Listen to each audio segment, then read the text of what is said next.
তারা আমাকে একটা সন্তানের মতো ভালোবাসতেন। এটা আমার জন্য অত্যন্ত গৌরবের। আতাউস সামাদ এবং সাংবাদিক গিয়াস কামাল চৌধুরী, আমি যে প্রেস ক্লাব বেঞ্চ যে সংগঠন, সেই সংগঠনগুলোর যখন প্রোগ্রামগুলো করতাম, ওনারা যখন আসতেন তখন এমনভাবে উপস্থাপন করতেন। প্রফেসর এমাজউদ্দিন আহমেদ সাহেব, প্রফেসর মনিরুজ্জামান মিয়া সাহেব, পার্সোনালি ওনারা আমাকে একটা সন্তানের মতো আপন করে ডাকতেন।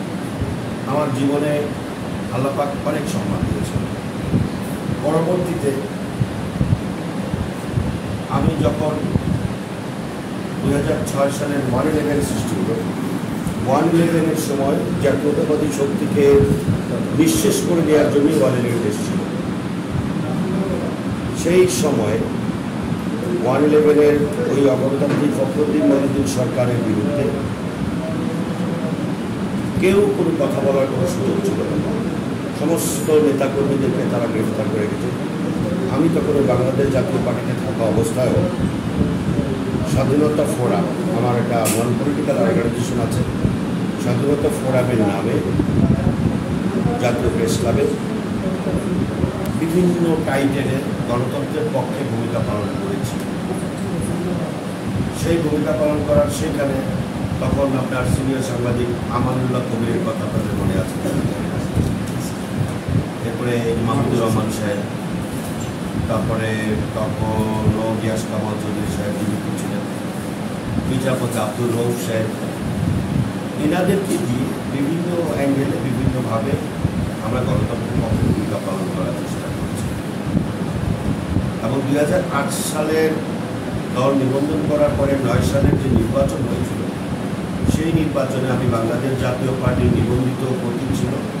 যেহেতু আমি মহাসচিব ছিলাম, সারা দেশে আমার সাত করে বিভিন্ন প্রার্থী হতো, সেই কারণে আমি বাংলাদেশ জাতীয় পার্টির ব্যানারে ঢাকায় একটি আসন থেকে নির্বাচনে করেছিলাম। যেহেতু ছোটো রাজনৈতিক দল, সেখানে বেশি ভোট পাওয়ার কোনো সুযোগ নেই, বাট এটা 2009 সালে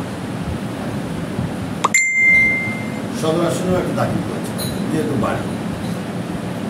কিন্তু প্রচারণাটা আমি আমার ঢাকায় যে এলাকা, সেই এলাকায় করেছি।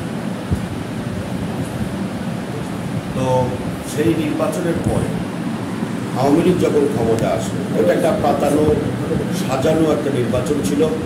কারণ সেনাবাহিনীর তখনকার দেশবিদ্রোহীর যে প্রস্তাব, সেই প্রস্তাবে বেগম খালেদা জিয়া রাজি হননি বলেই 1/11-এর ফখরুদ্দিন মঈনুদ্দিন সরকার তাদের নিজেদের বেঁচে থাকার স্বার্থেই আওয়ামী লীগকে একটা নিরপেক্ষ নির্বাচনের আড়ালে একটা সাজানো পাতানো নির্বাচনের মধ্য দিয়ে বিএনপিকে অল্প কিছু আসন দিয়ে বাকি আসনগুলোকে আওয়ামী লীগকে দেওয়ার ব্যবস্থা করেছিল।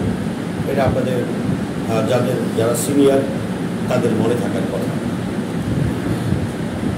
সেই নির্বাচনের পরে যখন আওয়ামী লীগ আস্তে আস্তে ফ্যাসিবাদী রূপ ধারণ করছিল, গণতন্ত্রের কবর রচনার দিকে এগিয়ে যাচ্ছিল, ঠিক সেই সময় আমার কাছে মনে হয়েছিল যে ছোট রাজনৈতিক দলের ব্যানারে থেকে গণতন্ত্রের পক্ষে আসলে সেই ধরনের কোনো ভূমিকা পালন করা সম্ভব না।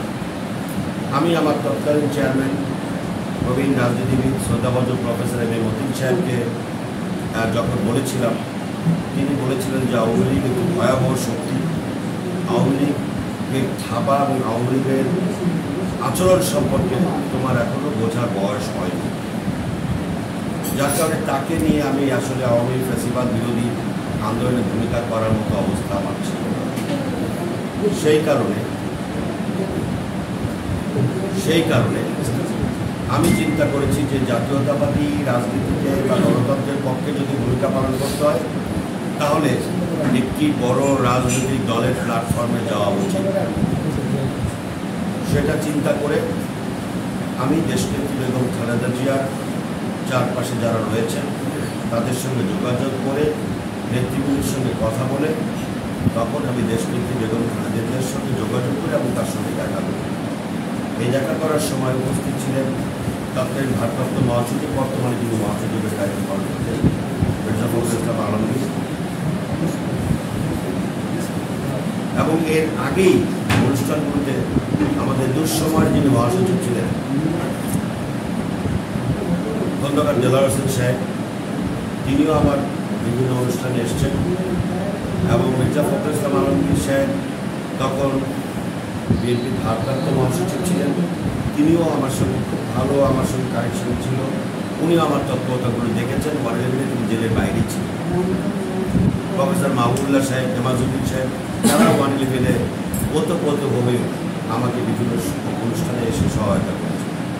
আমি ব্যাখ্যাগুলো দিলাম এই কারণে যে আমার যে কিছু রাজনৈতিক তৎপরতা ছিল, এটা আপনাদেরকে বোঝানো, এটা এখানকার কোনো বক্তব্য।